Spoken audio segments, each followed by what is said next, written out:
Sabe quando você não tem vontade de fazer determinada coisa, mas dentro de você algo te diz que você deveria fazer aquilo?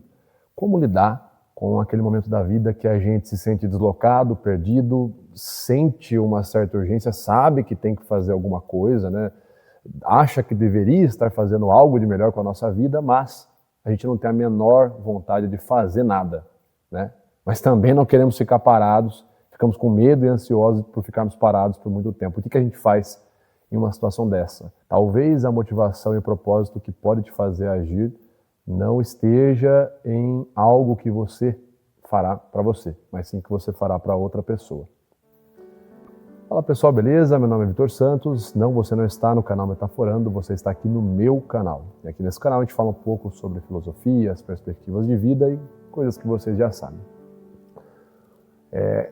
Outro dia eu estava pensando na questão de como lidar com uma situação ou com coisas que a gente tem que fazer quando a gente não tem motivação. E eu, evidentemente, me lembrei da época que eu era adolescente, estava lá no ensino médio, tinha notas muito ruins no ensino médio. Eu não sei se vocês sabem, eu cheguei inclusive a reprovar a 8ª série, que seria hoje o 9º ano, né? Então eu não tinha interesse nas matérias de escola, era um cara bem desinteressado ali e tal.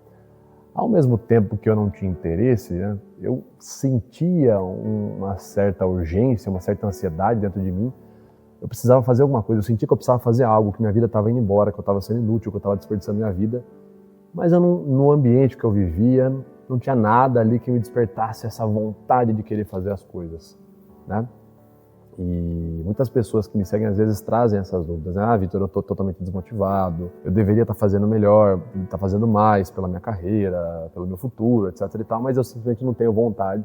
Só que eu também não quero ser um cara que vai ficar encostado, eu não quero ficar parado lá, eu quero fazer alguma coisa com a minha vida, eu quero usar o tempo que me resta, o tempo que eu tenho de vida, em algo que eu me sinta útil. E na adolescência também, né, nessa mesma época, né, fazendo esse paralelo, eu ouvia uma banda, que inclusive eu ouvi umas músicas recentemente, tinha esquecido o quão boa ela era, que era Manowar, né? Manowar, muitas pessoas conhecem aquela, acho que talvez a música mais famosa deles é a Warriors of the World, né, que é um rockzão, né? Brothers everywhere, raise your hands into the air, we're warriors, warriors of the world. Musicão. Mas tinha uma música em específico do Manowar, heavy metal, que era Defender, né? Em tradução livre seria algo como O Protetor.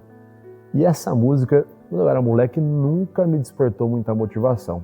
Esses tempos atrás eu fui reescutar, né, uma playlist de Manowar e falei, gostei ali, é uma música mais lenta, né, diferente do heavy metal, quando você é moleque você quer ouvir algo mais pancada. E na letra dessa música, no refrão, ele fala Ride like the wind, fight proud my son, you're the defender God has sent. Ele está contando a história de um filho, né? O contexto da música é esse, é um filho, que ele encontra uma carta do pai dele, e esse moleque cresceu sem o pai por perto, cresceu sem essa referência de pai e tal. E nessa carta, o pai dele meio que está explicando por que ele não pôde acompanhar a vida dele. Olha, eu gostaria de ter visto você crescer, gostaria de estar aqui junto com você, etc e tal, mas eu precisei atender um chamado, né? Eu recebi o chamado e eu precisei atender o chamado. E só para você que não conhece Manowar, todas as músicas deles têm um contexto medieval, não só medieval, mas um contexto de guerreiro, de combatente. Então, provavelmente nesse contexto, o pai dele nessa carta deixou claro que ele precisou ir para uma guerra. Olha, eu gostaria de ter ficado mais tempo com você, mas eu precisei ir combater numa guerra, por isso que eu não fui, né? Eu fui atender esse chamado. E aí ele fala, eu espero que você, quando você estiver velho, essas letras que eu escrevo aqui, o que está escrito nessa carta, faça sentido. E você atenda ao seu chamado também, de proteger os indefesos, de lutar por aqueles que não conseguem lutar, né? E você se tornará o protetor, né? The Defender, né? The Defender, aquele que protege. E aí o refrão é Ride like the wind, né? Cavalgue como o vento, lute com orgulho, meu filho, você é o protetor que Deus enviou. E aí, quando entra a parte do cara, que seria o filho, né? Porque tem a parte do pai e a parte do filho na música. O filho meio que fala assim, nossa pai, muito obrigado, agora que eu encontrei essa sua carta, ela botou fim na minha busca. E quando ele fala busca, ends my search, né? O que é a busca que ele está falando ali? É a busca por sentido. Geralmente nessa fase de transição, quando você está ali entrando na sua vida adulta, você tem essa necessidade de se encontrar, o que eu sou, o que eu quero fazer da vida, quem sou eu, onde que eu quero estar. Daqui 10 anos, eu quero, como que eu quero que esteja a minha vida? Então, nessa parte da letra da música, do Manowar, ele fala assim, né? Muito obrigado, Pai. Finalmente essa carta, né? As suas palavras deram fim à minha busca. Ele está dizendo o quê? Que a busca por sentido dele chegou ao fim. Agora ele entendeu quem ele é, o que ele tem que fazer, e ele fala na letra, eu vou atender o chamado, eu serei aquele que vai proteger, eu vou apertar as mãos do destino, né? Ele fala numa parte da letra da música lá. Então, essa letra é sobre você se tornar aquele que protege outras pessoas. A grosso modo, é você encontrar o seu propósito, o seu sentido, em algo que você pode fazer pelos outros. E essa é uma visão muito interessante. Como que proteger uma outra pessoa pode nos motivar a fazer algo. Né? Até mesmo algo que a gente talvez não esteja com vontade, ou até mesmo talvez algo que nos desperte emoções negativas, né? Algo que eu não gosto, ou algo que me deixa ansioso, né? Algo que me deixa com medo, que me deixa nervoso. Eu lembro de uma situação que aconteceu esses tempos atrás. Eu tenho 2 filhas, né?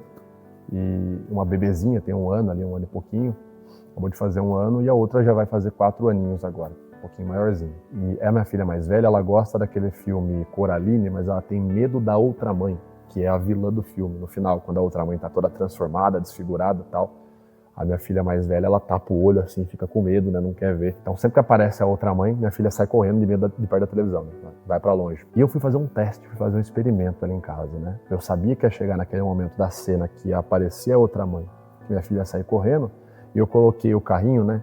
Da bebê, da minha outra filha menorzinha, perto da televisão. Aí eu falei pra minha filha mais velha, eu falei assim, viu, Laura? Ó, você não pode sair correndo agora, você tem que proteger a sua irmã. Porque se você sair correndo, a sua irmã vai ficar aqui, ó, sem ninguém para proteger ela, e a outra mãe vai pegar ela.